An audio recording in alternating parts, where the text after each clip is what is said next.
So our next unit is on proportionality, and what proportionality deals with is ratios and rates mostly, as well as unit rates. Today we're going to go over the four different ways you can solve ratios rates problems. Number one is cross product, number two is equivalent ratios, number three is unit rates, and the fourth one will be a ratio table. Okay, so just as a refresher, what is a ratio? A ratio is a comparison of two or more of the same units. So you could say I have 5 pounds of apples to every 6 pounds of oranges. All right, they're two or more things, but they're in the same unit, which is pounds. And then we have a rate. A rate is a comparison of two or more of different units. So we have miles and we have hours. Let's say I am driving 20 miles per each hour. That means every hour I'm going to go 20 miles. So one of my units will be miles and the other one will be hours. Okay, so let's go ahead and get started with the first one. Let's say I have 4 roses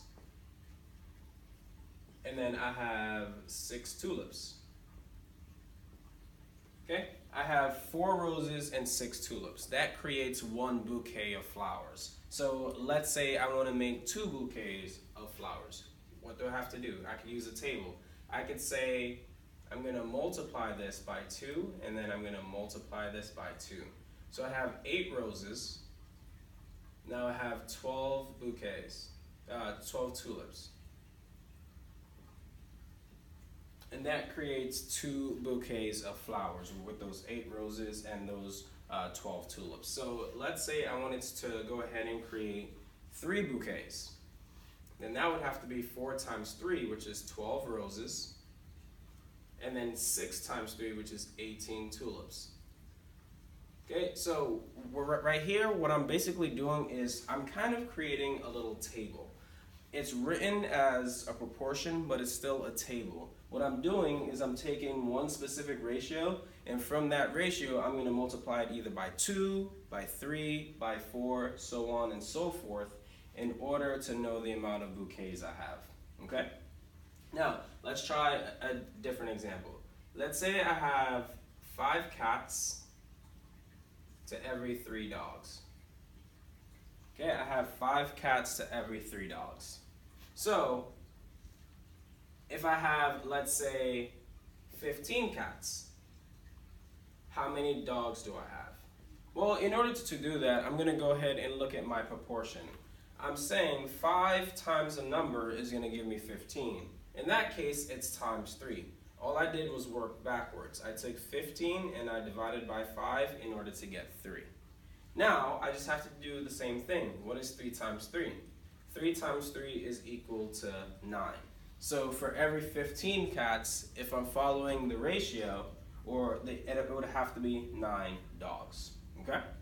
Now, let's say we want to solve this a different way besides looking at equivalent ratios or tables. What I can do, I can say, once again, there's 4 roses to every 6 tulips. I need to figure out how many roses I will have if I have, let's say, 48 tulips. Okay, so what I can do is I can create an equivalent expression. I could say, hey, what number times 6 will give me 48? That would be 8.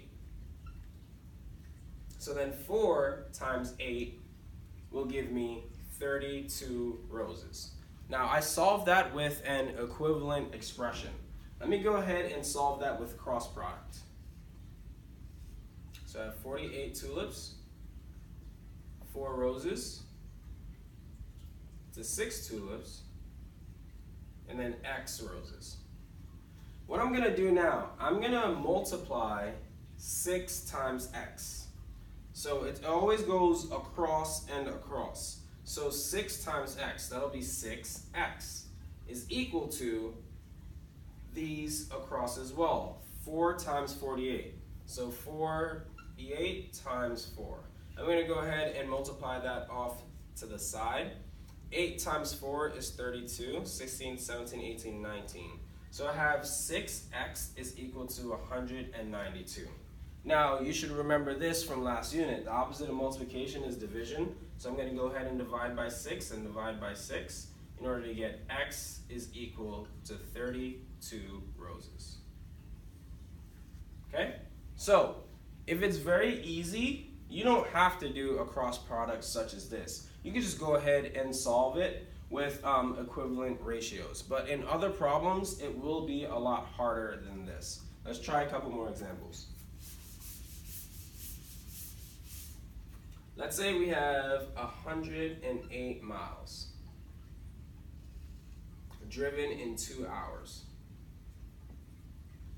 What I want to do is figure out how many miles I could go ahead and drive in 8 hours.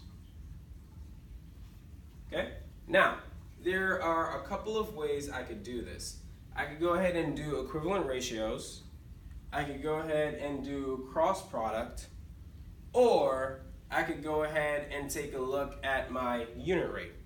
A unit rate in this case will be a little bit better, just because I want to figure out how many miles I could travel in 1 hour, and from figuring out how many miles I could travel in 1 hour, I could go ahead and figure out how much for 8 hours. So let's go ahead and figure out our unit rate first. So we have 108 miles in 2 hours. I want to figure out my unit rate, meaning for 1 hour. Your unit rate will most likely go in the denominator. So in order to get from 2 to 1, I'm going to go ahead and divide by 2. So I'm going to go ahead here and divide by 2 as well. So 108 divided by 2 is equal to 54 miles. So what I'm saying is that my unit rate is 54 miles. I could travel 54 miles in 1 hour. Now from there, I could just go ahead and multiply it. Now, let's say that this was something like 9 hours, so something that couldn't have easily been divisible. That's when you would use your unit rate. If it was just an 8, that's just an equivalent ratio. So I could just go ahead and solve this with my equivalent ratios.